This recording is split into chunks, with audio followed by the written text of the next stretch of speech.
مطلب حضور کیا فرمانے لگے؟ نبی کریم صلی اللہ تعالی علیہ وسلم ایک دن محبوب کریم نے صحابہ کے یہ حضور کی فصاحت و بلاغت دیکھے، فرمایا محبوب نے کتنا نادان ہے وہ شخص جو اپنے ماں باپ کو گالی دے۔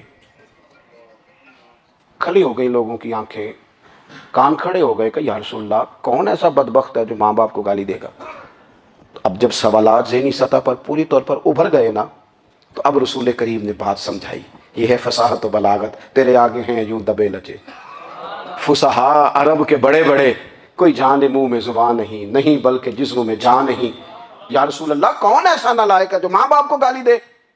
اب جب ذہنی سطح یہاں تک ابھر آئی تو اب حضور نے سمجھایا، فرمایا جب تم کسی کے ماں باپ کو گالی دو گے نا تو وہ بھی تو جواب میں تمہارے ماں باپ کو دے گا نا، تو فی نفس ہی یہ تم نے خود ظلم کیا ہے اپنے ماں باپ پر۔ کیوں تم نے ایسا لہجہ اختیار کیا کہ جس سے سامنے والے کی انا جاگ جائے اور وہ تمہارے مقابلے میں آ کر کے کھڑا ہو جائے؟ کیوں تم نے اس طرح کے انداز اختیار کیے کہ جس سے سامنے والا بھی سارے پنجے کھڑے کر کے باہر نکل آئے اور کہے آ جاؤ پھر میں بھی میدان میں حاضر ہوں؟ رسول کریم کی فصاحت بلاغت دیکھیں نا، حضور دو چار جملوں میں ساری بات سمجھا جاتے ہیں۔ ایک حدیث پاک اگر ہماری سمجھ میں آ جائے، ایک روایت نبی پاک صلی اللہ تعالی علیہ وسلم نے فرمایا خوبصورت مسلمان وہ ہے جو بے مقصد باتوں کو چھوڑ دے۔ لو اس سے پوری زندگی سجائی جا سکتی ہے، ایک جملے سے پوری زندگی سواری جا سکتی ہے، کوئی لمبی چوڑی باتوں میں جانے کی ضرورت نہیں۔ کہا خوبصورت مسلمان یہ ہے جو بے مقصد باتوں کو چھوڑ دے، لا یعنی باتوں کو، کیا کہتے ہیں ہمارے دیہات کے لوگ، جڑے پنڈ جانا نہیں وہ راہ پوچھنے دی۔ لیکن آج کل لوگ باز آندے یعنی جس بات کا بالکل تعلق نہیں نا وہ بات بھی کرتے جاتے ہیں، جس کا شعبہ ہی نہیں وہ بھی چھلانگ لگا لگا کے اس میں آ جاتا ہے۔ ہم اپنا وقت ضائع کرتے ہیں، اپنی صلاحیتیں ضائع کرتے ہیں، اپنا نقصان کرتے ہیں، ہم اپنا کام صحیح کر کے نہیں کرتے اور دوسری ساری دنیا کو ٹھیک کرنا چاہتے ہیں۔ او بھائی آپ جس جگہ جس شعبے سے تعلق رکھتے ہیں آپ اپنے معاملات میں مضبوطی پیدا کریں۔ حضور نے اپنی فصاحت کے ساتھ بلاغت کے ساتھ لوگوں کو قائل کیا، اور قرآن مجید کی تاثیر کا یہ اثر میرے کریم رسول نے دکھایا کہ رات کو جب حضور بیٹھ کے قرآن پاک پڑھتے تھے نا، جب یاسین والے نبی خود یاسین کی تلاوت کریں، جب طٰہٰ والے محبوب خود طٰہٰ کی تلاوت کریں، غور کرو نا، جب مدثر والے محبوب خود ان جملوں کو ادا کریں، یعنی جن کے بارے میں آیت آئی ہے جب وہی یہ آیت پڑھیں کہ انا اعطیناک الکوثر، یعنی جن کا ذکر ہو رہا ہے جب وہ یہ بات کریں کہ یا ایھا النبی انا ارسلناک شاہدا ومبشرا ونذیرا لتؤمنوا باللہ ورسولہ وتعزروہ وتوقروہ وتسبحوہ بکرۃ واصیلا، جن کے بارے میں آیت آئی ہے جب وہ یہ کہہ رہے ہوں کہ ورفعنا لک ذکرک، جب وہ کہہ رہے ہوں والضحیٰ واللیل اذا سجا، ذرا اس کیفیت کو دیکھیں جب محبوب خود پڑھ رہے ہوں، اور جو حضور پر آئی ہیں اس کا ذائقہ، اس کا لطف، اس کا انداز، بھلا کیا ہوگا؟ حضور جب رات کو پڑھتے تھے نا قرآن پاک تو جو پکے کافر تھے نا ابو جہل جیسے لوگ، وہ بھی جھاڑیوں میں چھپ چھپ کے مدینے والے کی تلاوت سنا کرتے تھے، حضور کی تلاوت سنا کرتے تھے۔ یہی بہتر ہے کہ پردوں میں وہ پردہ پوش رہے، وہ اگر پردے ہٹا دے تو کسے ہوش رہے۔ رسول کریم علیہ السلام کی تلاوت کا سننا، قریب جانا، یہ اعجاز ہے۔ حضرت فاروق اعظم کہتے ہیں میں طبیعت کا بڑا ڈاڈا تھا، مزاج کا بڑا سخت تھا، زندگی ہمیشہ ڈٹ کر گزاری، باتوں پر کھڑا رہنا آتا تھا، پر جب میری بہن نے مجھے چند آیتیں سنائی نا تو میں تڑپ ہی گیا، کروں آیا سا مار مقامنے نو، ہن مینو مار دے لے چلو، اوے متے عمر دی عمر برباد ہو جائے جتھے عمر سوار دے لے چلو۔ یہ اعجاز ہے رسول کریم صلی اللہ تعالی علیہ وسلم پر نازل ہونے والی کتاب کا۔ پھر حضور نے خبریں دی، نبی پاک نے خبریں دی، حضور نے فرمایا روم فتح ہوگا، وہ ہوا۔ نبی کریم علیہ السلام نے فرمایا شام فتح ہوگا، تو شام فتح ہوا۔ فرمایا ایران فتح ہوگا، تو ایران فتح ہوا۔ سراقہ بن مالک کہتے ہیں ایک گاؤں پر بھی مسلمانوں کی حکومت نہیں تھی، ایک گاؤں پر حضور مکہ مکرمہ سے نکل رہے تھے، مدینہ طیبہ تشریف لے جا رہے تھے، ابھی راستے میں تھے، میں 100 سرخ اونٹوں کے لالچ میں معاذ اللہ حضور کو گرفتار کرنے پہنچ گیا۔ محبوب نے حکم دیا، حضور کا معجزہ میں نے آنکھوں سے دیکھا، میرا گھوڑا زمین میں دھستا چلا گیا، میں نے معافی مانگی، حضور نے معاف کر دیا۔ میں نے سمجھا اچانک ہو گیا ہے، یہ منوانا بھی بڑا مشکل کام ہے۔ شجر و حجر پہچان گئے، انسان کی نظروں میں شاکی رہا۔ یہ کچھ ایسے لوگ ہیں جن کو منوانا توبہ توبہ، ماننے کو تیار نہیں، دیکھ دیکھ کے بھی ماننے کو تیار ہے نہیں، ماننے کو تیار ہی نہیں۔ کہتے ہیں کہ میں نے پھر چاہا آگے بڑھنا تو پھر زمین کے اندر میرے گھوڑے کے پیر دھنسنے لگے، پھر معافی مانگی۔ کریم تیرے معاف کرنے کی ادا پہ بھی قربان جائیں۔ یہ نہیں فرمایا کہ تو بار بار یوں ہی کرتا ہے، فرمایا معافی مانگتا ہے، جا میں نے معاف کیا۔ کہتے ہیں 3 دفعہ میں آگے بڑھا، 3 دفعہ حضور نے معاف کیا تو مسکرا کے فرمانے لگے تو یہاں مجھے گرفتار کرنے آیا ہے، وہ کیسر روم کا علاقہ فتح ہوگا۔ وہ کنگن جو پہنتا ہے نا ہاتھوں میں، بادشاہ کے کنگن معروف ہیں، وہ تیرے ہاتھوں میں آئیں گے۔ اللہ کرے آپ سمجھیں۔ یہ جو لوگ ڈری ڈری سہمی اور ہمارے بچے مایوسی کی معاذ اللہ باتیں کرتے ہیں، وہ دیکھیں حضور کس طرح کی گفتگو فرماتے ہیں۔ ابھی ایک گاؤں پر بھی اسلام کی حکومت نہیں، لیکن حضور کا خبر دینے کا انداز۔ کریم فرمانے لگے وہ کیسر روم کے جو کنگن ہوں گے وہ تیرے ہاتھوں میں آئیں گے۔ جناب سراقہ بن مالک فرماتے ہیں کہ میں مسلمان ہو گیا، حضور کا وصال ہو گیا، کنگن نہیں آئے۔ حضرت ابوبکر صدیق کا وصال ظاہری ہو گیا، کنگن نہیں آئے۔ جناب عمر کا دور آ گیا، سراقہ بوڑھے ہو گئے۔ کوئی بندہ پوچھتا نا کہ اب تو عمر ڈھل گئی ہے، زندگی کا پتہ نہیں، کہنے لگے نہیں میں نہیں جاتا، جب تک کنگن نہیں آتے اسرائیل کوئی نہیں آئیں گے، کیونکہ ساڈے نبی دی زبان ساڈے واسطے قرآن۔ جو دن کو کہہ دیا دن ہے تو دن نکل آیا، جو شب کو کہہ دیا شب ہے تو رات ہو کے رہی، اور خدا نے ان کی زبان کو وہ اختیار دیا، جو نکلی منہ سے ان کے وہ بات ہو کے رہی۔ اور فاضل بریلوی کا تو انداز ہی پھر انوکھا ہے نا، وہ تو کہتے ہیں وہ زبان جس کو سب کن کی کنجی کہے، جس کو سب کن کی کنجی کہے، اس کی نافذ حکومت پہ لاکھوں سلام۔ کہنے لگے نہیں آتے حضرت اسرائیل، فکر نہ کرو، بوڑھے ہو گئے تھے، نکلنا گھر سے بند کر دیا تھا۔ حضرت عمر کا دور تھا، کنگن آ گئے۔ حضرت فاروق اعظم نے ان کے پوتوں سے، نواسوں سے، بچوں سے کہا جاؤ بلا کے لاؤ، کہا دادا جان بوڑھے ہیں، پھر میں تم کان میں کہہ دینا کنگن آ گئے، پھر تم دیکھنا تو صحیح۔ پھر حضرت سراقہ آئے، حضور نے جو خبریں دی، نبی پاک علیہ الصلوۃ والسلام نے جو گزشتہ قوموں کے احوال بیان کیے، اور پھر میرے نبی پاک علیہ الصلوۃ والسلام نا دنیا میں عزتیں دینے آئے۔ عزتیں، یہ مزاج ہمیں کم کرنا چاہیے۔ یہ جو ہم ساری زندگی اس کام میں لگا دیتے نا، کسی کو نیچا کیسے دکھانا ہے، یہ انداز حضور نے نہیں ہمیں دیا۔ آپ دیکھو حضور تشریف لائے تو ہمیں پتہ چلا کہ حضرت یوسف جیسا سونا کوئی نہیں۔ حضور تشریف لائے تو ہمیں پتہ چلا کہ حضرت داؤد جیسی خوبصورت آواز کسی کی نہیں۔ حضور تشریف لائے تو ہمیں پتہ چلا کہ جناب عیسیٰ علیہ السلام کا فقر اختیاری کس طرح کا تھا۔ محبوب تشریف لائے تو ہمیں پتہ چلا کہ حضرت موسیٰ کا جلال کس طرح کا تھا۔ یہ تو حضور آئے تو نبی پاک علیہ السلام نے اس کی بھی عظمت بیان کی، اس کی بھی شان بیان کی۔ حضور نے بتایا کہ ابوبکر صدیق کی شان کیا ہے، فاروق اعظم کا مرتبہ کیا ہے، عثمان غنی کی حیا کیا ہے، مولا علی کی شجاعت کیا ہے، اہل بیت نبوت کی عظمت کیا ہے۔ حضور آئے عزتیں دینے۔ ماں کو عزت دی مدینے والے رسول نے، کہا جس کا باپ راضی ہو گیا اس کا رب راضی ہو گیا۔ فرمایا جو 2 بیٹیاں 3 بیٹیاں 4 بیٹی بہنیں یا 1 بیٹی یا بہن بیاہ کے آ گیا نا، جس طرح میری 2 انگلیاں جڑی ہوئی ہیں میرے ساتھ جڑ کے جنت میں جائے گا۔ رسول کریم صلی اللہ تعالی وسلم نے عزت دی، عزت دی۔ حضور عزتیں دینے، کوئی اعزاز نہیں۔ ان پڑھ بندہ ہے، سادہ ہے، غریب ہے، مزدوری کرتا ہے، ہاتھوں پہ چھالے، یا رسول اللہ اس کا بھی کوئی اعزاز ہے؟ قربان جائیں، میرے کریم نے عزت دی، فرمایا محنت کر کے روزی کمانے والا تو اللہ کا دوست ہے۔ یہ اینٹیں اٹھانے والا، یہ مشقتیں کرنے والا، یہ صبح دیہڑی پہ جانے والا، یہ بیچارہ جو اچار سے روٹی کھاتا ہے، تو نے ہر شخص کی قسمت میں یہ عزت لکھی اور آخری خطبے کی صورت میں وصیت لکھی۔ رسول کریم نے ہر بندے کو اعزاز دیا، عظمتیں دی۔ حضور عزتیں دینے آئے، نبی پاک علیہ السلام نے اعزازات دیے، حضور نے نوازا۔ یہ ساری چیزیں میرے رسول پاک کی تشریف، اور پھر یہ جو حضور کے صحابہ اور اہل بیت ہیں نا، یہ بھی میرے نبی پاک کی نبوت کی دلیل ہے۔ اتنی جلدی انقلاب آیا نہیں کرتے، وہ کل تک جو رہزن تھے حضور نے راہبر بنا دیے۔ وہ لوگ جو کل تک ایک دوسرے کے گلے کاٹ کے کھاتے تھے، ایک دوسرے کو مارتے تھے، تکلیف پہنچاتے تھے، برادری ازم پہ لڑتے تھے، حضور نے بھائی بھائی بنا دیے۔ ایک پلیٹ میں کھانا کھانے لگے، سیدنا بلال حبشی، صہیب رومی، سلمان فارسی، حضور نے یوں کر کے ملا دیا۔ نبی کریم علیہ السلام نے تقسیمیں ختم کر دی دنیا میں۔